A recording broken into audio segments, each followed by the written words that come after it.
Hello everybody and welcome back to my channel. Today we've got another Starfield reaction. Today we're going to be watching a video from Beatemups, Starfield, Bethesda are all liars. I really like Beatemups' channel. I think that there are a lot of things, same thing with my last one, like with Luke, that I agree with from previous videos that they've posted, and a lot of things that I disagree with. I would say less disagree with Beatemups here. Rarely ever does he have a take that I'm like, that just does not vibe with me. I disagree. But there still have been a couple. As always with these, the point of these videos are just to react and to have a conversation, a discussion about these games. In no way do I endorse any sort of bullying. If we disagree, it's just a difference of opinion. And I don't want anyone going out and bullying Beatemups or anyone else for having a different opinion. Captain's log, star date, September 6th. I don't know how star dates work, actually. Review of Starfield. I don't know why I'm talking like William Shatner. I love space. Can I just say, Beatemup always has, like, fantastic intros, and, like, the skits that he does are always really good. I really enjoy them. Also, let me just make sure we click on that bad boy. It's a reason why I was so excited for Cyberpunk, and everything leading up to the launch of that game built it up to... Oh, yes. I'm actually glad he mentioned that, because he did a video on Cyberpunk 2077 when it first came out that had a very similar title, and so I think that's the kind of vibe that this video is going to be like. Essentially going through the marketing for Starfield and saying, oh, they lied to us. Which is why I wanted to do a reaction to this video, because I don't think Bethesda did. I think a lot of the, like, yes, they could have been more honest, especially with how the tiles and the planets work, but I don't think it's as big of an issue as a lot of people are making it out to be. So I thought we could, you know, have a good conversation about this.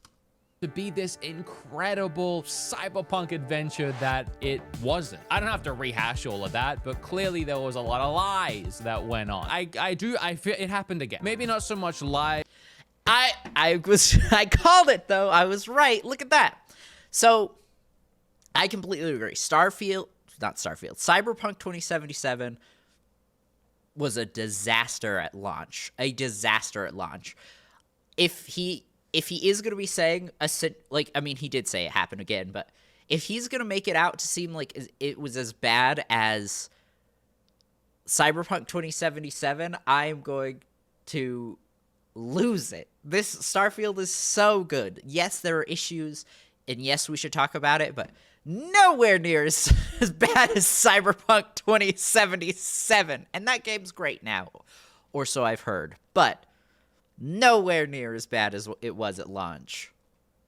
As just misconceptions skewed by Bethesda themselves. Today, I want to talk about my experience with the game, but...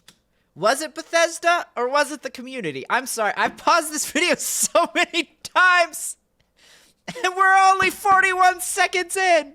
But also, mostly, I want to look through the 45-minute deep dive that Bethesda themselves put out just a couple of months before Starfield released. We can take multiple parts of this deep dive and poke holes and explain literally false information about what this game would eventually end up looking like. What if we could take that feeling of being who you want to be and exploring a new world, but set it in space, where you weren't really limited in where you could go or what you could do? And that is Starfield. And again, that doesn't mean this is a bad game. It's just not the game that a lot of us, myself included, expected. But stick around, because I got a lot more to say than just what's wrong with the deep dive and the marketing. I also want to talk about what's good about the game. So fantastic, because there is a lot of great from the game. There's a lot of good in the game. I'm glad he's taking this kind of perspective of, let's poke holes at the marketing, but let's also look at what's good in the game. I know this is a huge issue for a lot of players, the fact that there's a boundary and stuff, but again, I've played 50 hours in the game and have not hit a boundary a single time when exploring, and I've done a lot of exploring on and off stream. 2, the clip he showed of the planet, yeah, it kind of sucks that the planet's not actually there. But the lady that did this, at least originally, I'm not sure if he's using her clip or not, it took her 7 hours to fly to the planet, like an absurd amount of time to get there. This, again, just something that most players aren't going to do. And I think it's cool that people went out and found these things out, but who is going to just fly for 7 hours to get to the planet, you know? I think it's really cool she did. I just don't think this is an issue that a lot of people are going to run into. Or join me on the SS. Holy cow! That was like a whole ship of people just exploded up there. Also, ignore me if I eat during this. I killed a Gleeklaw on planet the other day, and I made a bunch of hot. Also, that's the Outer Worlds ship behind him. I just wanted to point that out because it was really bothering me. I was like, I've seen that ship before. I love that ship. Fantastic backdrop for him. Dogs. There's nothing like Gleeklaw Glizzy. You know, it just hits different. Starfield is our first new universe in over 25 years, but it's still a Bethesda RPG through and through. Now, I want you to just remember that as we go forward. They wanted to create Fallout or Elder Scrolls in space. Both of those games have a very distinct style. When I think of playing those games, I think of open world exploration, going anywhere I want right from the start, but how I get there is up to me. It's my journey, and I do it all in a certain way. And that's mostly by physically traveling to places and going on an adventure. We'll come back to that. And it wasn't until You can do that in Starfield. I know it's not what the community necessarily had in mind, but you can still go wherever you want. And again, it's not what people had in mind, but it's still really, really good in Starfield. Till now that we had the technology to create it. It's not until now that we've had the technology to create it. It's interesting that they specifically said that they now have the technology to create something like this when they didn't even fully commit to certain elements we've seen in other games like this, like No Man's Sky with its version of space travel and exploration. So I'm not sure exactly what technology we didn't have before that we have now, where this game couldn't have been made previously, but let's keep going. That is true. I agree with that. I'm not entirely sure what technology we had now, or now that we didn't have then. I'm not the biggest fan of the comparison between No Man's Sky and Starfield. I understand why people are making it, but they are very, very different games. I read a review on Steam, which it's, I think, one of the, like, main reviews. I'm sure if you bring Steam up right now, you can find it. But it said, what did it say? Frick. Okay, I found it.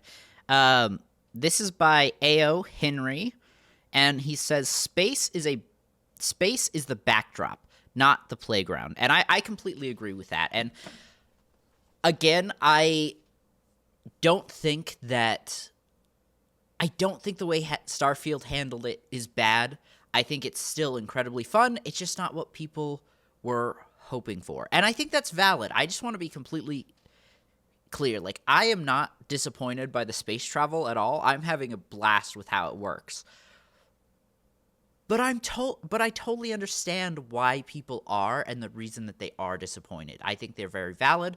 I just think that, like, some people are looking at the fact that space travel isn't what they wanted and not giving the game a chance, or trashing the game because of this one specific thing. And, like, that's not really...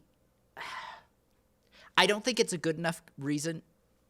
Wait, let me phrase this right, because I don't want to bash anyone who doesn't like the game. I really think that if you're afraid to play Starfield because it doesn't have the space exploration like No Man's Sky, I think you should still give it a chance. Because space exploration can still be really, really fun. It's just different. And that's okay. And there's so much other stuff to this game that's really worth playing. This is a Bethesda game. 100% this is a Bethesda game. And there's just a lot to it. That isn't just a backdrop. That moon is actually there orbiting the planet. Yes, you can visit it too. Except it is just a backdrop. It is quite literally a JPEG. This planet is not actually there. And this is what I meant just before. Okay, yes, for where you're at the moment, yes, that is a JPEG, right? But you can't walk from the... I think he's on a moon at the moment, right? You can't walk from the moon to the planet. You can still... well, that's a gas giant. You can't land on gas giants, which is scientifically accurate. But the other moon that Todd was actually talking about, Todd's, like, Beat 'em Up right now is talking about the planet, right? But you can't land on a gas giant. That moon, Todd specifically said, the moon, you can get in your ship and you can fly there and you can explore it. Or when I said, what's the technology here? This could be done. This could be a planet that you could actually fly to, because we've seen it done in... It's a gas giant! You can't land on gas giants! Other games. But instead, how you get there is by opening up a menu and then fast traveling to it. In fact... Which is fair. Again, 100% valid. Hello, Azula. Right now, he's specifically talking about actually, like, traveling there without fast travel. And I think this is just where some people are going to disagree. Some people want to actually be able to do it, while other people, like me, don't care. Like, all I care about is that I can go to the planet. Like, I don't care if it's fast travel or not. And for me, we talked about this, I think, in the Luke video, where Starfield is going for realism, right? Like, No Man's Sky is an alien universe where things don't necessarily work the way they do in reality, right? Which is great. We love No Man's Sky. But Bethesda was going for a very realistic feel for the game. So, like, the lady that flew 7 hours to get to Pluto, right? I'm sorry I can't remember her name.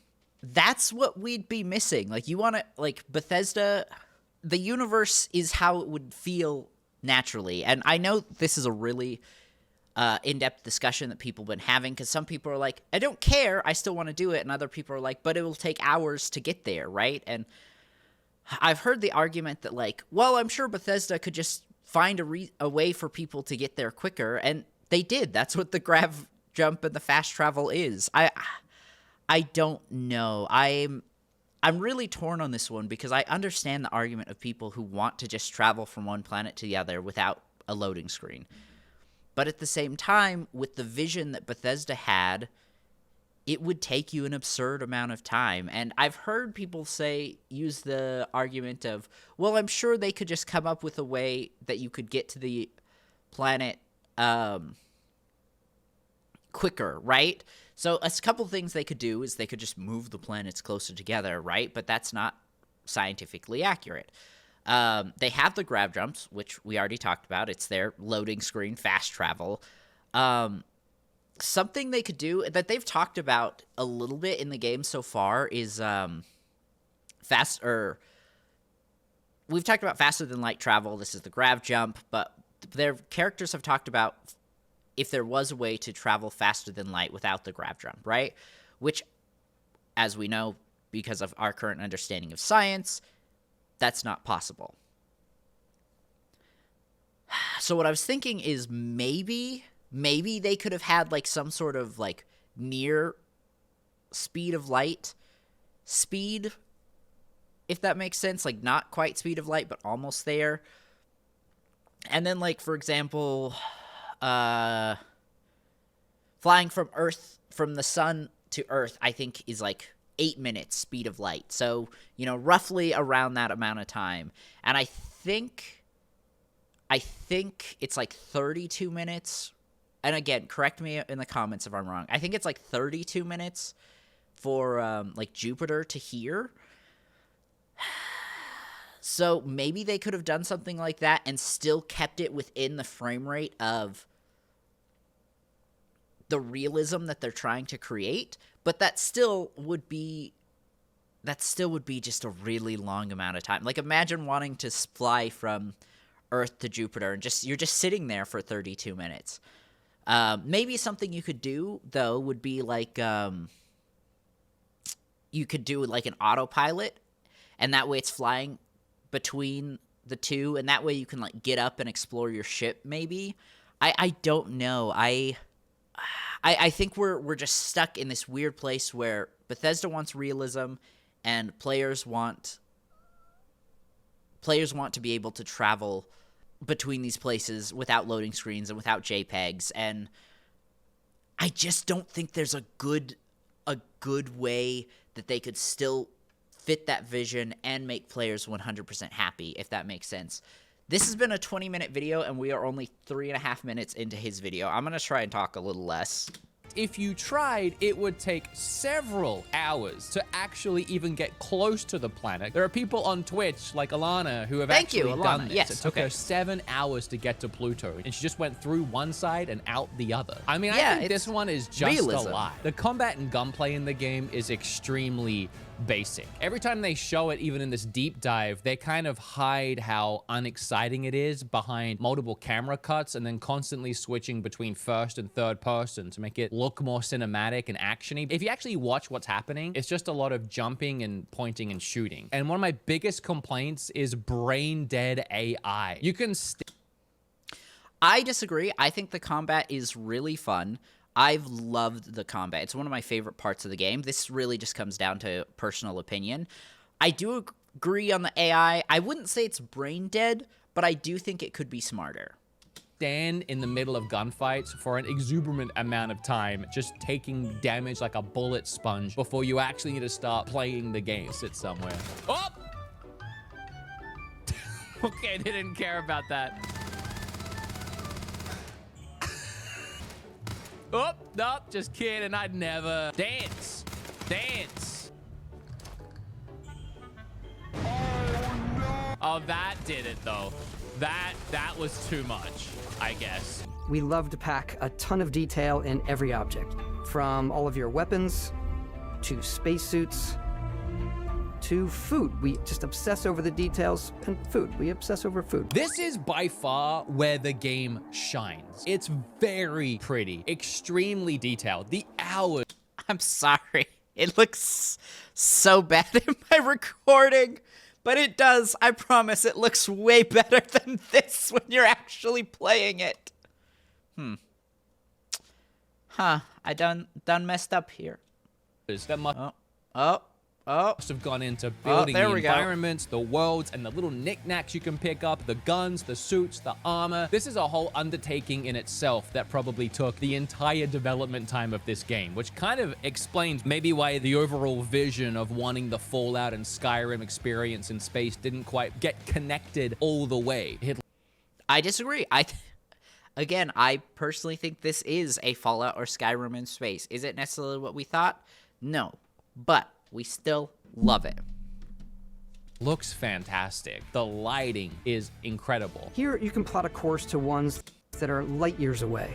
This uses your ship's grav drive to fold space and jump to these systems. This is more, I think, kind of misleading speech, because it all sounds very fantastical when he's talking about traveling the echoes of space, like how your ship will use the grav drive to fold space, exploring other solar systems. But again, you can't actually do that at all. Fast travel and load screens is the only way to get around this entire game. The best you can do in your spaceship is to fast travel near a planet and orbit the JPEG of it before opening up the menu again and fast traveling to the landing location. Anytime you...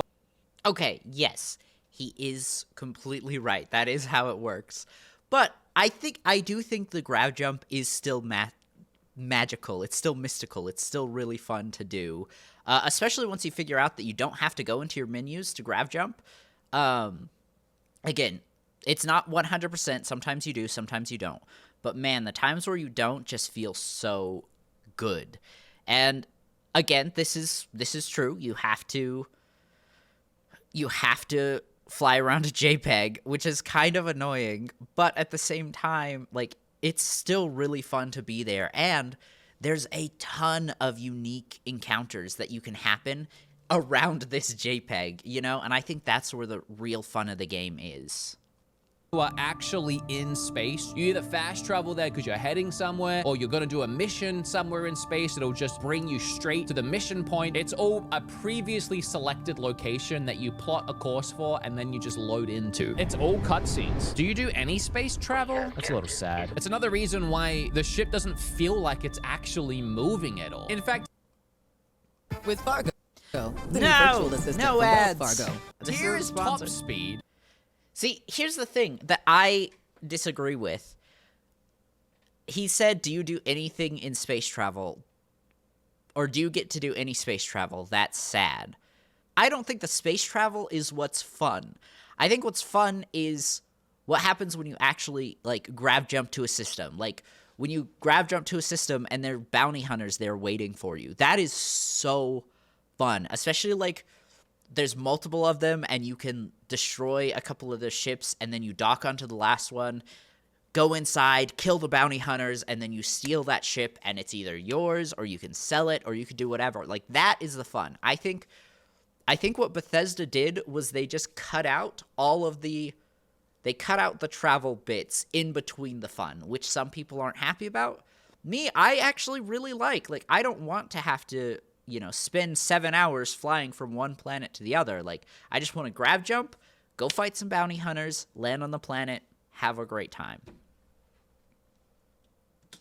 This is me not moving at all. And this is me going in reverse. And I can't tell the difference between any of these. And it doesn't really matter because you got nowhere to go. Go back to the map to land? Are you kidding? I can't just land on the planet like this? Why am I playing this? I have No Man's Sky, which is a little... Okay, so I do agree. I think that's something they could add. Like, you have the ability to grab jump without going into your menu. If you're looking at a planet, I really wish they would add a feature to where you could just land where you're pointing without having to go into the menu. I think that would be just a small change, but one that would really help the immersion a lot. Disappointing because I was excited when making my character. I was making him a Han Solo type and gave him combat but also piloting skills. But then that ended up being an irrelevant perk, I guess. No, it's not.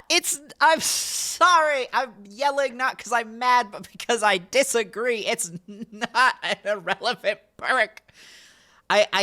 Sometimes I hate these reviews because they're talking about, when talking about space travel, they're only talking about from going to one planet to another. There's a ton of, like, space combat that you can do actually while flying, and the piloting skill specifically goes towards what kind of ships you can fly. So for me, I didn't show. There's A, B, and C type ships. Anyone would, no matter what your background is, no matter what perks you have, can fly a Class A ship. But you have to upgrade the piloting skill to be able to fly the Class B and Class C ships. Those are larger, more powerful ships. That's what that perk is for. It is very important, and when you actually, like, read what it's saying, it's a fantastic perk.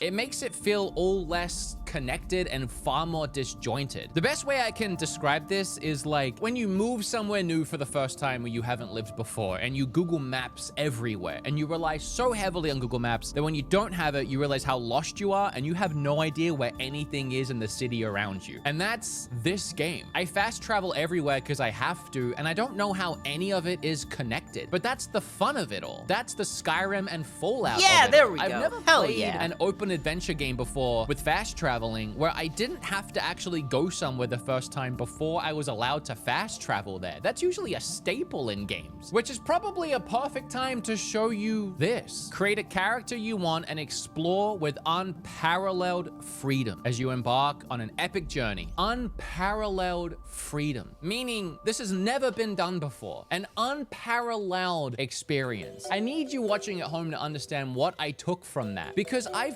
That is true. They probably should have phrased that a little better. played No Man's Sky, and I know how that travel works. I've even played Starlink on the Switch, and you can travel from a planet to space to another planet just like that. This is not unparalleled. You'll hit an invisible wall even if you try and walk too far from your ship. And Again, I mean it. I've been playing for 50 hours. I have not hit one of those things once. I get it. It sucks that they're there, but this isn't as big of an issue as some of these people are making it out to be. Some areas that you land literally have physical walls. Guys, I'm getting a bad feeling about exploring this planet. There's like walls everywhere. Invisible walls. This is not an invisible wall. This is literally a wall. But none... Wait, he's complaining that there's a wall in the... I'm sorry, what do you mean? So, I'm pretty sure that's Ajanta City. If I'm wrong, please correct me. But, like, there's a whole, like, lore bit behind it. Like, there are creatures outside that they're trying to keep out. Like, that's the reason there's walls around the city. None of this. And you could just... Like, maybe not where he was at, but in other parts of the city, you can get on top of the wall, and then you can just, like, jump over the wall and get to the outside. Like, it's not keeping you in the city. It's a lore thing that's keeping monsters out of the city. I constantly am jumping over that wall to get in and out of the city. Even compared to No Man's Sky. Being compared to No Man's Sky isn't a bad thing, by the way. I think a lot of people haven't realized how fantastic that game is now after all of the intense amount of updates they've added to it. To put this in a perspective, it's like if you were playing Skyrim the first time, and as you're standing in the middle of that burning village that you start in, the game says, hey, you can go to River Run now, and it just brings up a menu and you teleport straight there, and you miss all of the adventure on the way. The on the way is the best part. Why do I not have the on the way of a space travel game? I hate to keep going on about... Like I said, I really do, like, I understand why people have this complaint, and I do think that maybe there's a couple things Bethesda could have done to make it better, but I don't know. I think there is a lot of really cool stuff when you arrive outside of a planet, and everything else is just empty space. Like, again, like we talked about, maybe they could have done near light travel and kept it within that realism, but it would have just been flying from one point to another. And yes, I know that's really important to some players, and it adds to the immersion, but it doesn't personally bother me. That's the point I'm trying to get at. About it, but they promised unparalleled freedom, so... Which is fair. They should have marketed maybe a little better. But what is the excuse for not having it? Is the Xbox holding it back? We can talk more about that later. Let's go back to the... No, I don't think that's an Xbox issue. He's going to talk about it later, but again, we could go to No Man's Sky, and he brought up a Switch game that did it, so I don't think it's a hardware issue. Deep dive. It's the biggest city we've ever made, not just in size, but also in the amount of custom art, crowds, and quests. So they really focused on this new Atlantis, biggest city they've ever made, which is cool. But it's hard to get an understanding of how big this city actually is though, since you can't see it from space on the JPEG of the planet or on the star map. Sorry, the glizzies, like, just don't go down softly. You also can't fly your ship, as we talked about, so you can't go near or around the city or see it from a distance as you're landing. And the city itself is all broken up into different zones, separated by a train ride. Even riding the train is a little lazy, because you just kind of open the door a little, select where you want to go, and then the door quickly closes and then leaves without you. So, yes, that is true. There's also the Wells, which is an underside of the city, and you can get to, again, it does involve a loading screen, but let's say you go to the Wells in the spaceport. You can enter, like, exploring the Wells, you can leave the Wells in a different part of the city, so you don't just have to go through the train. If it's all gonna be quick and fast travel-y, at least give me a cutscene in between of like going through the city. Again, like my Google Maps comparison earlier, I'll get a better sense of how this big city is connected. It's not an impressively big city if I can walk one end to the other in 30 seconds in each location. I do agree. I'm hoping that they update that in the future where there is a little more freedom to explore New Atlantis without using the train or through going through the Wells. But, again, I think the Wells really adds a lot of exploration that I don't think he's necessarily considering here. It's a few moments of gameplay that make the space feel like it's full of real characters that are going about their day-to-day lives. Okay, now this part is feeling a little bit like deja vu. Because once again, we have another game filled with more lifeless, brain-dead AI that, believe it or not, have less personality than the residents of Night City. While the day and night cycles promised by CD Projekt were ultimately a lie, at least they attempted to fake it. The NPCs in this game just travel on rails, sometimes walking behind each other in a straight line like lemmings. It kind of feels like the areas in this game was supposed to be an MMORPG, where the players filling the lobbies gave the game life as they were running around and doing things as you went about your business. But without all those players running around, you just kind of have nothing happening. I hate to use Red Dead 2. I agree and disagree. Like, normal NPCs that have no, like, connection to the story at all, yeah, they're just kind of there, right? But there are NPCs that, like, the ones that you can actually talk to and interact with, they do have essentially a day cycle thing that they go through. Like, there's the mayor of Ajanta City. I had to talk to him once, and he wasn't in his office. He was just randomly walking around throughout the city, which I thought was really cool. And then the head of, like, one of the religions, like, I've found him in multiple different locations. And so it's, again, maybe not exactly what they promised, but I want to go back, because I think he said something about some NPCs. I don't think the guy said all. Play that make the space feel like it's full of real characters that are going about their day-to-day lives. Okay, now this... Okay, no, he said full of characters that feel like they're going through their lives. Okay, never mind. There are a lot of brain-dead AI, but not all of them, which I have mixed feelings about, because sometimes I'm like, yeah, this is really cool. Other times I'm like, yeah, this is just an NPC probably walking from one side to the other. It's kind of hit or miss. I hate to use Red Dead 2 as a comparison again, because I did that in my Cyberpunk review, but each of the NPCs in that game all felt like individual, actual people, with their own stories, personalities, problems, and quirks. This is what adds soul into a game world. Also, maybe I'm crazy, but can we have stores that aren't just boiled down to a menu? I know it's convenient this way, but it's way more realistic in games like Red Dead when you walk into a store and you can actually pick something off of the shelf. It feels more immersive. There's still...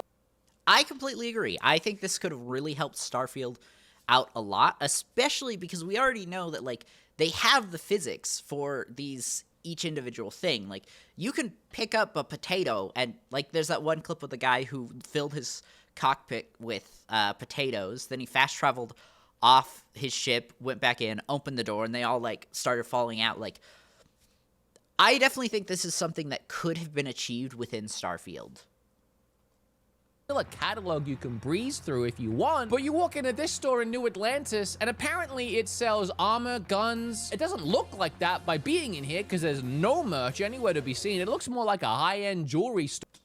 Valid, but there are multiple shops that do look like that you can go in and they look like a gun store, or they look like a store to buy ships. So again, his critique of this specific store is right. Like, I've been here. He's completely right. But it's not the only store, and other stores do what he's wanting it to do. Store from the Richie Rich side of King of Prussia Mall. And then you just go into a stock menu to buy whatever you want. There's even a coffee shop that has a couple of nice-looking Lamar Zocos out front, but when you try and order a coffee, it just goes to a menu. The guy doesn't even move. At least give this guy, like, a animation cycle of making a latte or something. Make me feel like something's happening. I agree. I 100% agree. He should... That is something simple that Bethesda could do that would add to the immersion. In here. This isn't exactly next gen by any means to me. It's just cookie cutter stock standard stuff. It may be the largest city Bethesda has ever made, but large landmass alone doesn't make for an interesting or even exciting place to explore. His next gen comment, I don't know if I necessarily agree. Like, this looks way better than Skyrim, which was 360, PS3. And I think it looks a lot better than Fallout 4, just in my personal opinion. I think it looks fantastic. But he is specifically talking about, like, gameplay. And Again, I get the argument he's making. It could be immersive, more immersive, but it's still really fun regardless.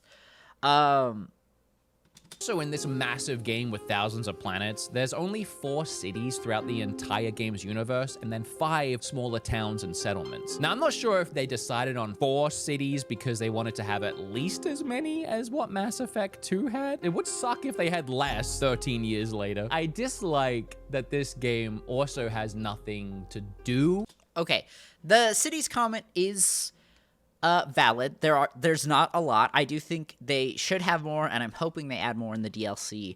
But there's also just outposts scattered everywhere with people in them. There's colony ships that you can find. I don't know. There's more to it than just what he's saying here. In the cities, other than pick up missions and then leave with those missions. That is not true, though. That is not true. It's not personally how I'm playing the game, but I've heard multiple reports from people, like on the subreddit or forums or stuff, of people that have spent just hours upon hours within a single city going around and doing stuff. Like, there was one guy who posted on Reddit that I think, correct me if I'm wrong, I'm sorry, it's been a few days since I've read it, but I think he said he spent like 14 hours within Neon City building himself a drug empire without leaving the city once. So there is a lot you can do. And I've heard several reports, or I've read several reviews of people talking about being in the wells underneath New Atlantis and just having a ton of stuff to do down there. I haven't really explored that area, so I can't say personally, but from what I've heard, there is a lot to do in these cities. The more I watch this review, the more I feel like Beatemups here has not played a lot of the game. And this feels like a very just like initial review, which is, again, totally valid. I did an initial review after I only played 3.5 hours, but I feel like he hasn't really dived too deep into everything. I could be wrong. Maybe he has played like 50, 60 hours, but this feels like a very shallow look at everything. We even have this really cool neon Come celebrate No iHope's 27th ads! anniversary with city that reminds me of Cyberpunk, but you can't do it. There's no activities, there's no mini games or like fun things to do in the actual cities themselves. Again, okay, yes, that's what I'm saying. I really think this is a very shallow review because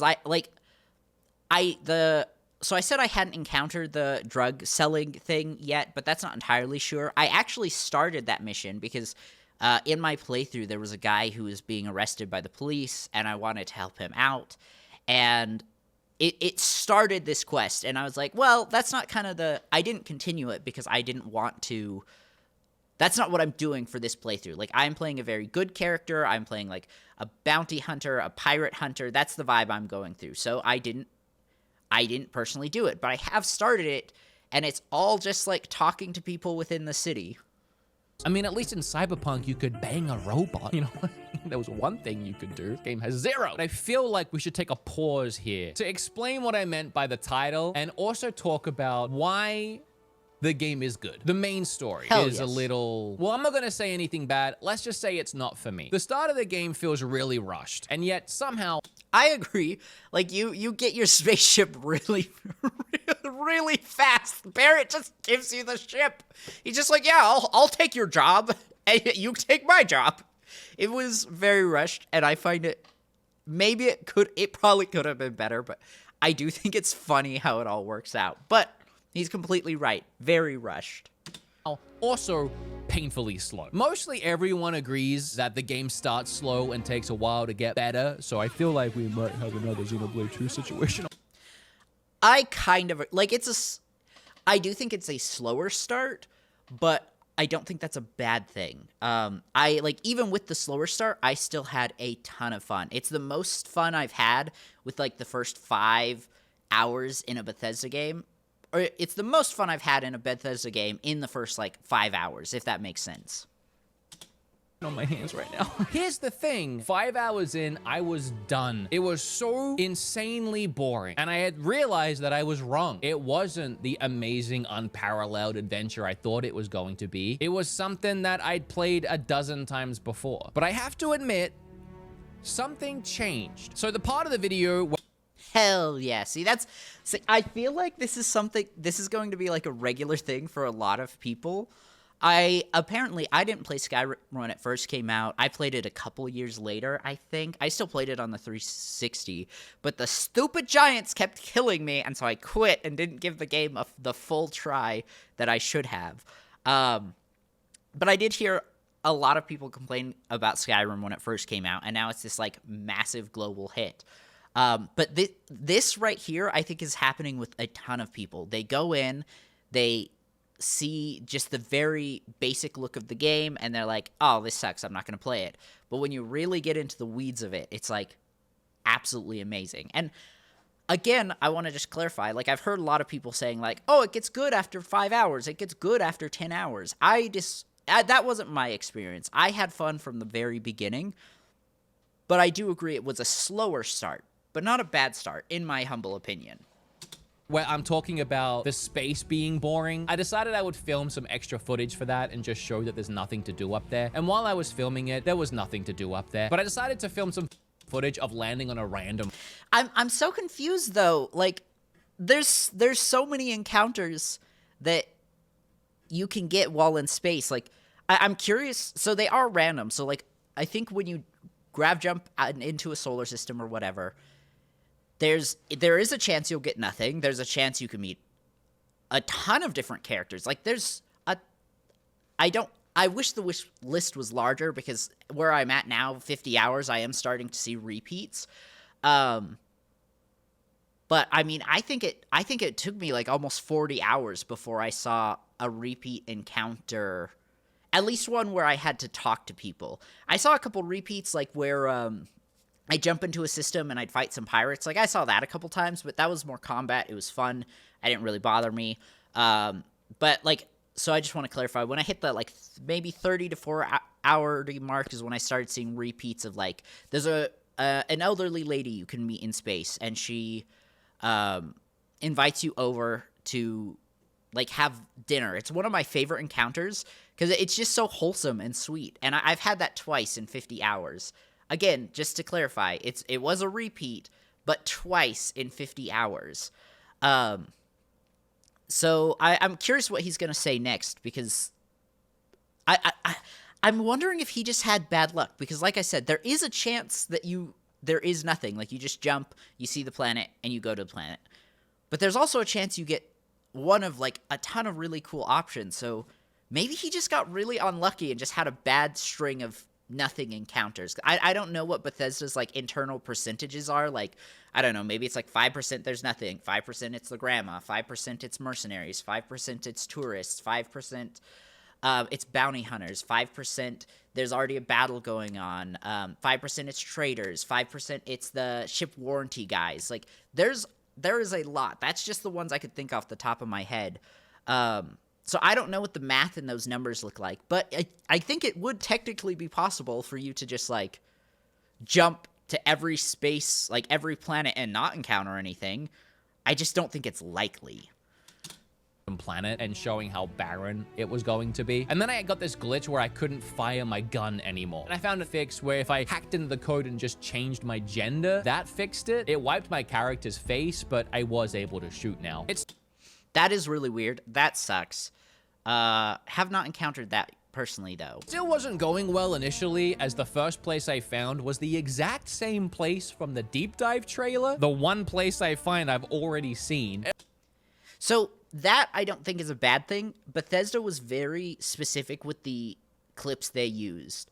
I had a very similar situation where I landed somewhere and I was like, oh, this is the exact same from the place from the trailer. And I realized, like, at first I was a little disappointed, and then I was like, wait, no, this makes perfect sense. Like, of course they would want to use early areas for the trailer. They're trying to, like, not spoil stuff, if that makes sense. It also didn't help that this person was stuck floating in space, and I don't know what the heck is happening to Sam over here. Oh, Jesus Christ. But after this area, I found a cave, and I started exploring it, killing space pirates on the way, collecting and mining everything in sight, and the beauty of this vast and detailed cave was not lost on me at all. And I did feel this sense of discovery because this is the first time where I was somewhere where I wasn't supposed to be. Right after leaving the cave, I saw a bunch of bounty hunters running towards me. And this is when I remembered when creating my character, I picked the wanted perk, meaning that every now and then bounty hunters would just come find me and try and get me. And the Me too. I went with the same perk. It's one of the best perks you can pick in the game.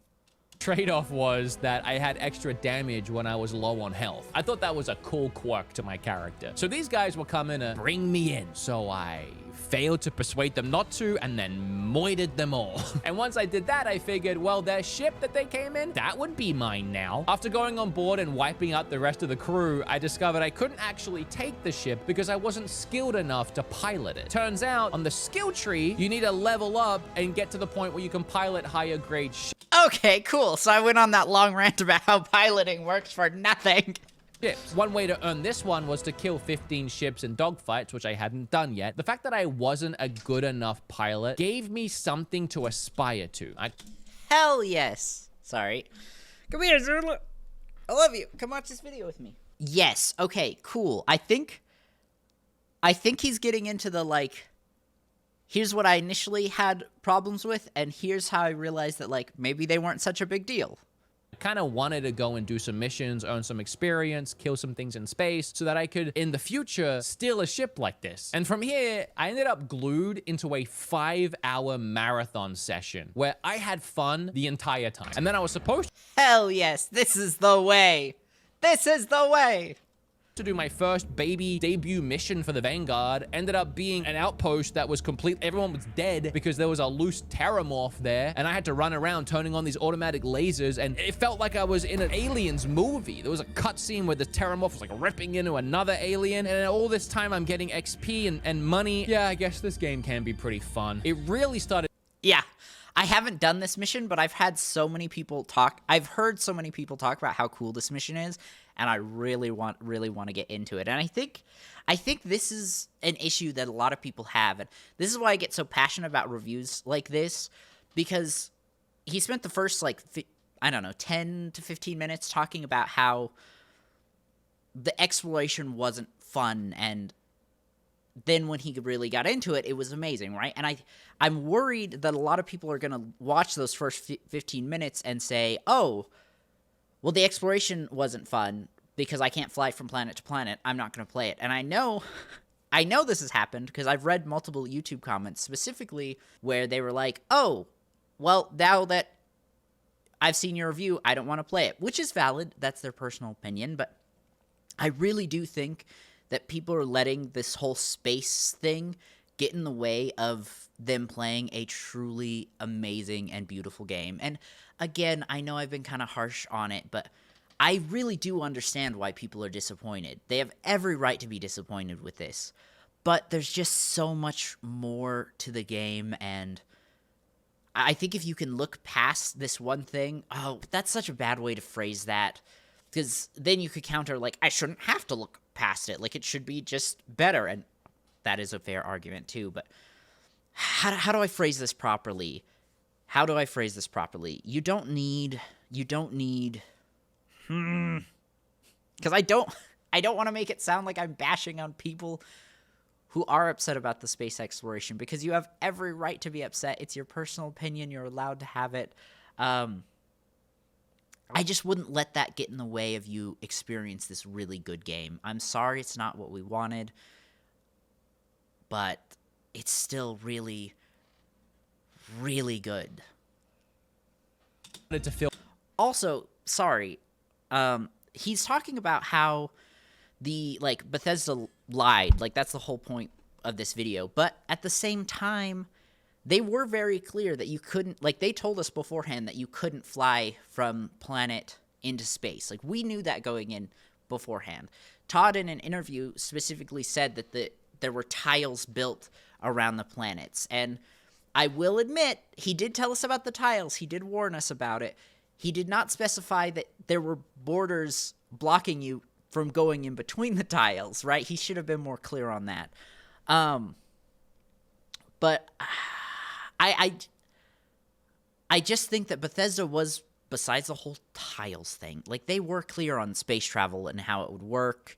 And, well, maybe, I'm so torn because they weren't necessarily entirely, Sorry, I'm talking and I'm going through this in my brain right now. They were more clear than what I think people are giving them credit for. They could have been more clear, just in general. Like, they could have put out a statement saying, hey, there are tiles between the borders, and, you know, space travel between planets is just going to be cutscenes and loading screens. Maybe that would have been better. But I don't think they were as shady and devious and lying about it as people say they are either. I'm very in the middle about this, if that makes sense. Feel like Fallout 4 again, minus being able to actually go places without fast traveling. But even though there is fun and I'm enjoying it, I don't want to take away from the point of this video that this game could have been so much more and was kind of promised to be so much more. For me, a game like this needs to be about the adventure, the exploration, and the unlimited potential, not just the mindless doing chores to unlock cool, detailed things.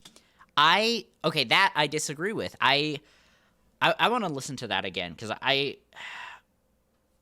so much more and was kind of promised to be so much more. For me, a game like this needs to be about the adventure, the exploration, and the unlimited potential, not just I don't know. I disagree. I think this is, like, yeah, there are areas that Bethesda could have been more clear, right? But I think it was pretty close to what they actually promised.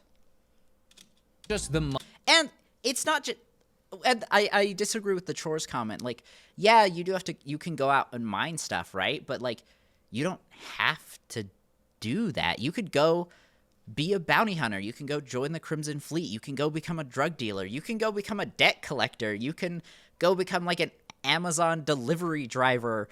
You can join the Freestar Rangers, which is the bounty hunter thing. There's the main quest, which does feature a lot of fetch quests, but there's some really cool lore behind it. And then, like, the New Game Plus, I'm not gonna spoil anything, but, like, maybe one of the most unique ways to handle a New Game Plus in a video game. Like, there's a lot more than just, like, mindless chores. Mindless doing chores to unlock cool, detailed things. Red Dead, no man.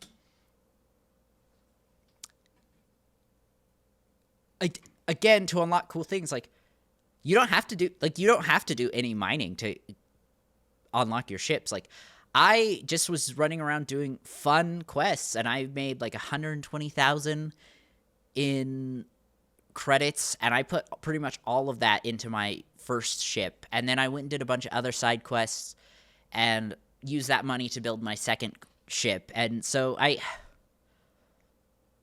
don't know.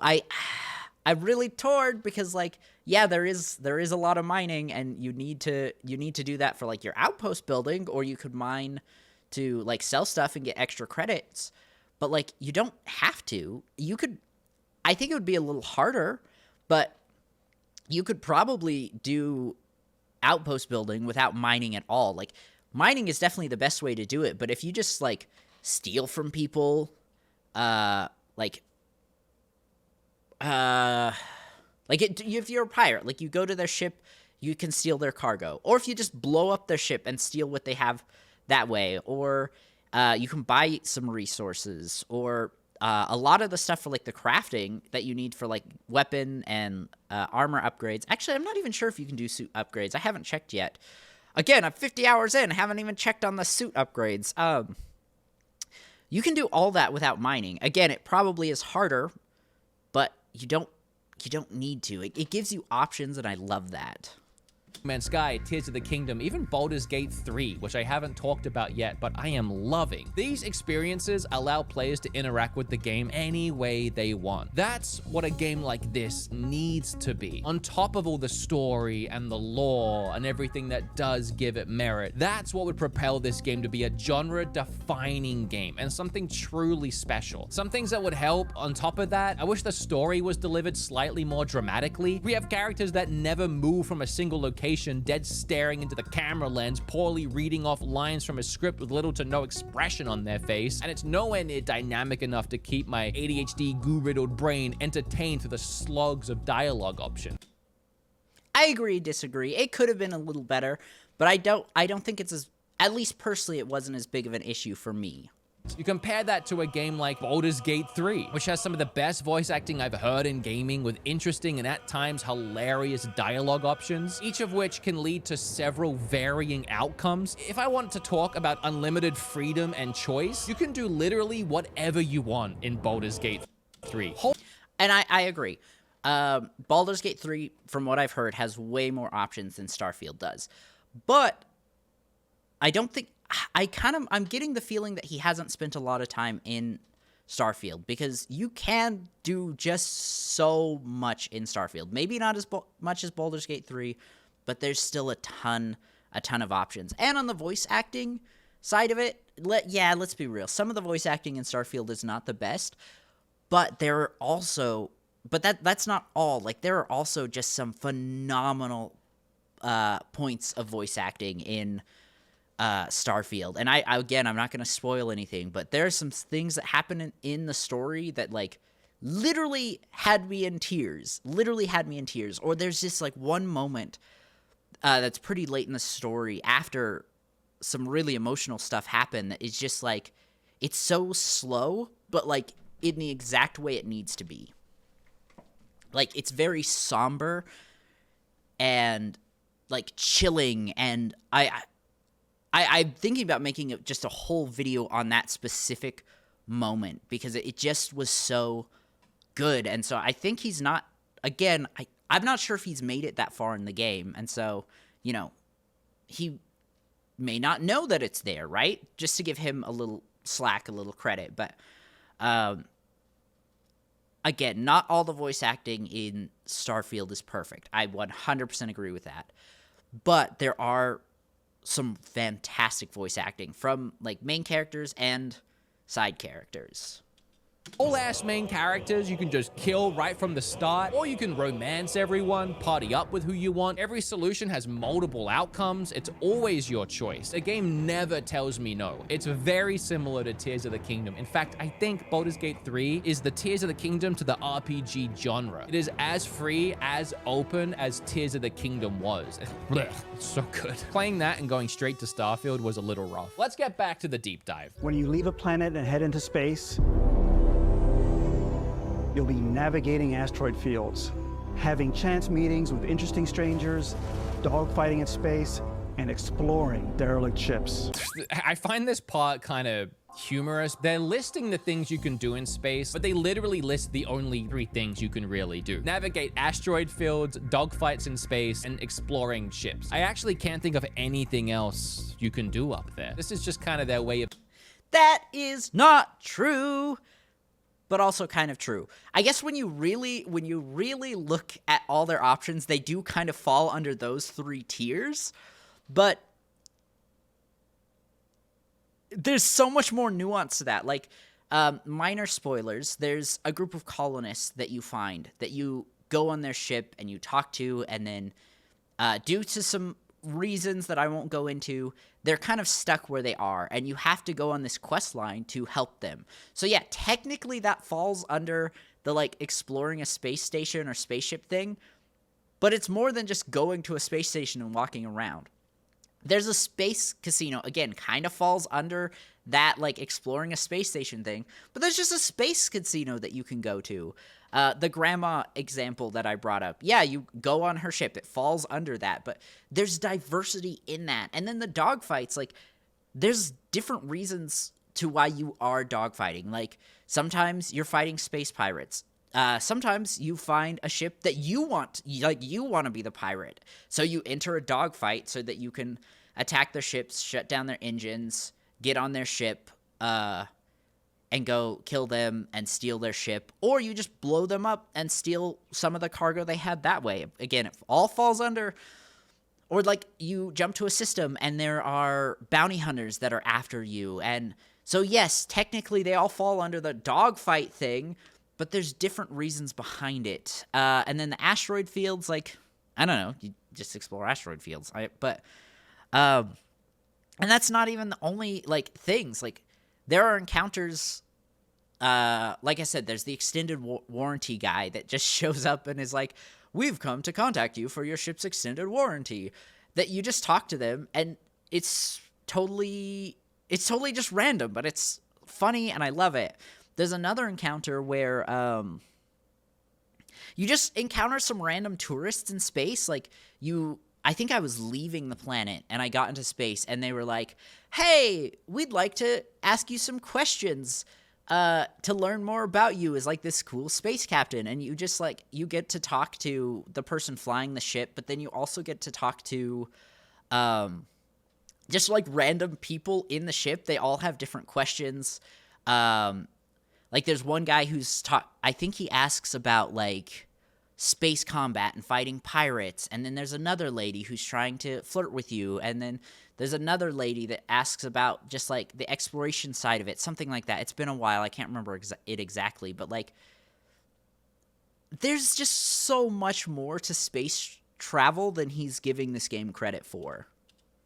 Of saying we have asteroid fields, you'll see them, they're pretty. Don't make it sound like you're doing something. That paints an image of, like, Star Wars where you're, like, dodging around asteroids, or, like, Galaxy Quest where you try not to hit every single one. But then I'm sorry, but it is like that.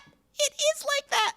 So yes, he maybe didn't use the best clip in terms of Starfield, but, like, one of my first fights in an asteroid field, and I haven't really had a lot of fights in asteroid fields, but the first one I did, it made me feel like I was in that scene in Star Wars. It literally felt exactly like that, because I was like flying around asteroids. Like, there was this really big one, and, like, I had a ship shooting at me from behind, and I, like, flew underneath it and came out the other side, and there was so much nervousness, like, oh, I'm gonna hit this rock, I'm gonna hit this thing, and it just felt so good when I successfully got around it. Like, it was so cool, and I don't know, I got the feeling personally like I was in that exact scene that he showed from Star Wars. But again, he didn't, and that, you know what, that's okay. It's just something we're gonna have to disagree on. I'm in an asteroid field right now. Give me a second.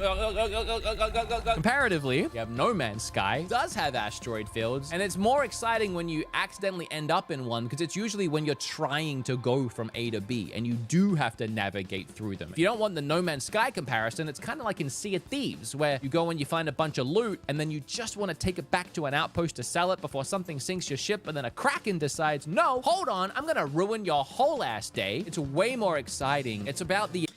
Again, Starfield has these moments that he's talking about. It's just in orbit around a planet. Like, they happen, and yes, maybe it would be better if you could just fly from A to B and you randomly find them, but you still get really cool moments like that in Starfield. The adventure, and that sense of adventure is lost. I'm continuing to try and build this picture of what this game could be. We've done a watch. It is the Constellation Explorer's Watch. This is the watch that you actually get in the game. Can we talk about the watch? They sold me the collector's edition that came with the watch. I haven't picked it up from Best Buy yet because I can't decide if I'm gonna keep it or not. Back in the Fallout 4 days, I couldn't afford to buy the Pip-Boy. It was a 1-for-1 replica that connected to your smartphone and allowed you to control your in-game inventory, perks, holotapes, and more. That alone is sick. But the reason it was cool was because the Pip-Boy was such a big part of the game. It was so stylish, smooth, and organic. Having a physical representation of that in a collector's edition just made sense. So when I saw this watch, I thought, oh, that's awesome. A more streamlined, awesome, futuristic watch that will surely work just like the Pip-Boy, where in the game, you'll look at your watch, and the actual physical watch that I'm buying will work with the game. It's just a watch. I actually knew that. They did say it was going to be just a watch and it wouldn't work with the game at all. So I knew that going into it. Yeah, it's just a watch. Yeah, it sucks that it's not as cool as the Pip-Boy, but at the same time, it doesn't really bother me. At least personally, it doesn't. Like, I'm not sad that it doesn't work like the Pip-Boy. But I still thought I was buying a part of the game like the Pip-Boy that would be an important part of the game. Nope. After it's handed to you at the start of the game in this big showcasey moment, you'll never see it again. Where's the looking at the in-game menu thing gone? What's the point? So that's not technically true, though. You're kind of actually always looking at the watch, because the little UI, the planet thing you have on the bottom left-hand corner is your watch. Yes, it's not as cool as the Pip-Boy, but you are technically seeing it at all times.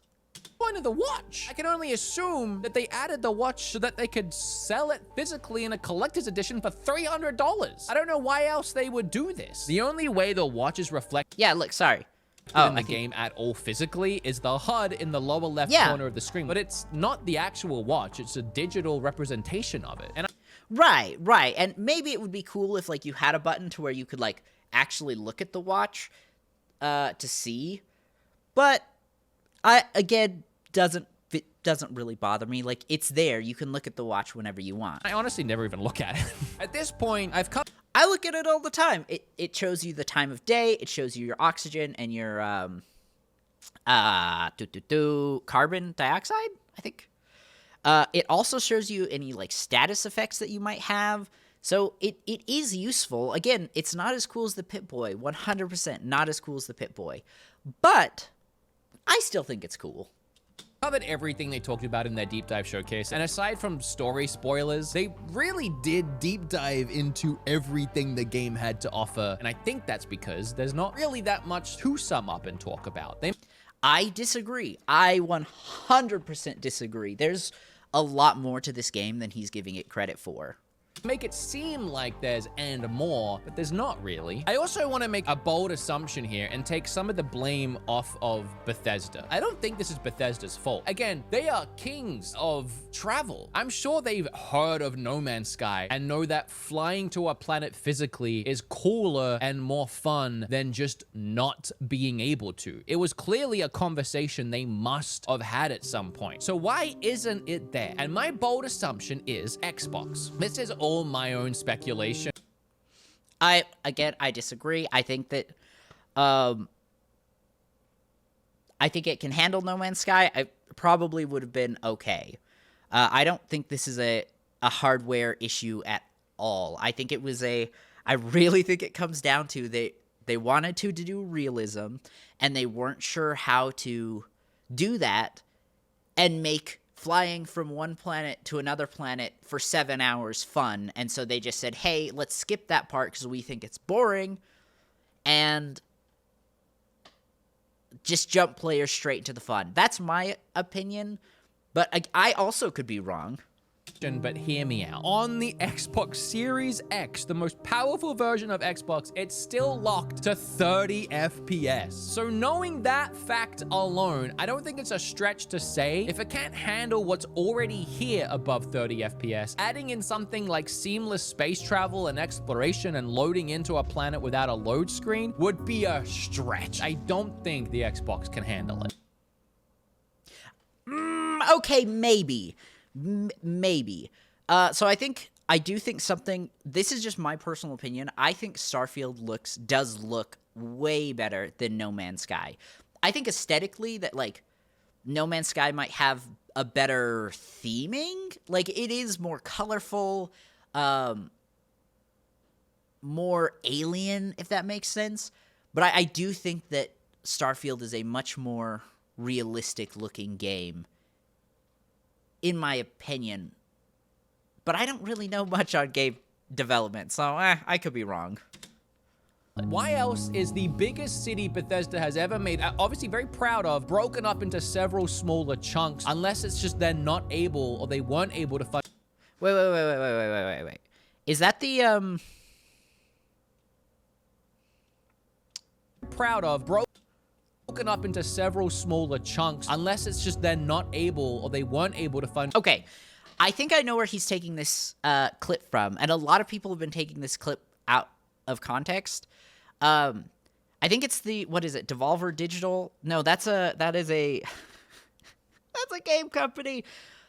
There's a company, I can't think what it's called, where they do like frame rate tests and stuff. You guys probably know exactly who I'm talking about. I'm sorry, I can't think of who it is off the top of my head. If that's their video, which I haven't watched, but I've heard multiple people bring up to use an example, that's the only time the frame rate, I believe, dropped below 30 frames. And I could be wrong. It's just what I've heard, but just something to just consider, because a lot of people have been using that to trash on Starfield. That one time it dipped from that one specific video, and maybe not. This might not be the video it might even be a totally different video. A way to render the entire city in at one time. While playing on Xbox, as I said, it felt slow and chuggy. I'm not a big guy on like, I can't play a game in 30 FPS, because I can. I play most of my Switch games in 30 FPS, or less most of the time, let's be honest. You need at least nice, smooth frames to enjoy an FPS to the full potential. And I don't want to get into a tangent about how honestly disappointing the current generation of consoles are, or that this game was the first time I really felt the underwhelming power of a machine that has released less games in 4 years than the Playdate has in 1. Think about that. But I do. So I don't know. This whole frame rate issue, I get it's really a big thing for a lot of people. It doesn't really bother me personally. I think I've had one time, maybe twice, in my 50 hours where it's dropped below 30 frames that I've actually noticed. I know a lot of people really care about 60 frames, but I think it handles 30 frames great. It doesn't feel chuggy. It feels great to play. Again, also, in my personal opinion. I would think that Starfield being an X... Like, okay, sorry. I would much rather have a game consistently run at 30 than a game, like, mostly run at 60 and then sometimes drop, if that makes sense. Because I can get used to looking at 30 frames per second. That's totally fine with me. What really bothers me is when I'm playing a game at 60 and then it drops to 30 and you really notice the difference and it just feels gross. It feels like it hurts to look at. It physically gives me headaches. So I'd much rather just have a consistent 30, which, well, I mean, I'd much rather have a consistent 60. But if they couldn't get that, I'm totally cool with a set 30. Xbox game first and foremost held back its development and prevented it from being as open and free as it could have been. And that's before we even talk about the fact that the game also has to work on the Series S. Ugh. IGN's review was honestly pretty spot on in my opinion. Everyone I've heard that has played it on the Series S has said it runs well. Maybe not as good as obviously the X or a high-end power PC, right? It's totally different, but I don't think I've actually heard a single negative review so far from somebody who's playing it on an S. Opinion. The funny thing was they talked about pretty much everything they didn't like the entire review and then said, but it gets better later, so 7 out of 10. And you know what? I'm kind of in the same boat. There's definitely more to complain about than praise. I 100% disagree with that. There's so much to praise. Promised isn't all here, but what is here is... Again, space exploration, it didn't work like No Man's Sky, right? Besides that, I can't think of a single thing that they, like, and they didn't even promise, like, I'm sorry, but they literally told us ahead of time that, it would be a loading screen between planet to space, that it would not be a seamless transition. So I disagree with them, this whole, like, they didn't keep their promises, conversation or this point that he's trying to make. Isn't bad. It's just not as grand as it could have been. If you're looking to collect a bunch of items and loot while doing endless missions and side quests for characters and buried locations, the game definitely offers that. And that's the Bethesda game. Like, again, I really like the main story. The main story is a little slower. I'm almost done with the campaign, but So I will do a full like video just on the main story here pretty soon once I beat it. Because I do have some complaints with it being a lot of fetch quests and stuff, but the actual story that they told within that was really, really good. But, like, that is a Bethesda game. Collecting a bunch of stuff, going on side quests, talking to people, like, that's where Bethesda really shines, and they killed it with Starfield. On PC, it is stunning with fantastic lighting effects and visuals that deserve points where they're deserved. The story... Yes, but also on Xbox too. Like, yeah, it sucks it's not at 60 frames, but it still looks amazing on Xbox. And I feel really bad because my recording equipment is years old and not up to par. And, like, my personal gameplay, I always hate going back and watching my streams because I'm like, oh, this just does not look as good as it looks in person. And that's just, like, kind of a sucky thing where it's like, I wish I could show you guys better equipment, but I'm or better gameplay, but I am super poor. And it kind of just, it's one of those things where it's just like, trust me, bro. Trust me, it looks better in person, and I understand that. But nothing I can do about it. and lore seem to appeal to a lot of people, and the more I discover of the game, I'll admit there are parts of it that are interesting and do flesh out the world. I think in my case specifically, it was just that ignorance is bliss. After already experiencing the epic interstellar travel, which, to be fair, like, to give him credit, I don't know how many trailers he watched. I know there are a lot of people that hate watching trailers and love going into games blind. And maybe that's what he did, or maybe he just watched the deep dive and didn't watch anything else. Maybe he didn't read any reviews. But again, like, this whole space travel thing, like, they told us ahead of time, and I think he just missed it, which created a false expectation in his mind, which is valid, right? Like, I'm a Star Wars fan, okay? I know what it's like to have super high expectations and to be let down. That sucks. But also, it's not necessarily Bethesda's fault that he didn't see that specific, like, I can't even remember what it was, but either trailer or news article or whatever, where they specified that it wouldn't be seamless. Travel of No Man's Sky, and to even an extent Starlink. I've already enjoyed the freedom, storytelling, and voice acting of games like Baldur's Gate 3, and to a lesser extent, Mass Effect. I've had open, connected adventures in games like Red Dead 2, Zelda, or even Fallout and Skyrim. It would be nice if there was one space game that merged all of these ideas and elements into one giant intergalactic experience, and no, I haven't tried Star Citizen yet. I can't criticize Starfield for being what it isn't. I just believed, due to the marketing, it was going to be something I wanted, and it wasn't. But and that is fair. He had super high expectations. It didn't meet his expectations. Again, I just went on this whole rant about Star Wars. But at the same time, like, the main thing he's complained about, they did specify beforehand, and I'm just, again, I don't know if he just didn't do the research, or maybe he just missed it. I don't know. Adjusting my expectations and managing to find enjoyment. With other new releases right now, like Baldur's Gate 3, Tears of the Kingdom, Blasphemous 2, Final Fantasy 16, Armored Core 6, Starfield is just another barren planet of a game buried in a galaxy of exciting adventures. I wrote that line before I started enjoying the game. I just liked that line so much, I wanted to keep it. But in fair, it's not true. The game is anything but barren. It's just not exactly brimming with life, and it is getting buried by more content-packed experiences releasing right now. Also, this actually wasn't a review of Starfield. It was a review of Baldur's Gate 3 the whole time. That game's a 10 out of 10. Thank you. Okay. Why are there so many ads? Again, go check out Beatemups' channel. I really do like a lot of his content. I know I disagreed with a lot of the stuff he said today, but he is a really good creator. Like I said, I really like his reviews in general. The skits he does are hilarious. And of course, there will be a link to his channel in the description below. But I don't know. Yes, there are barren planets. But again, I think a lot of it comes down to the Bethesda wanted realism. The community wanted No Man's Sky with more RPG elements. And I don't know. I think that's for each and every person to decide for themselves. For me personally, I love it. This Starfield is a 10 out of 10 for me.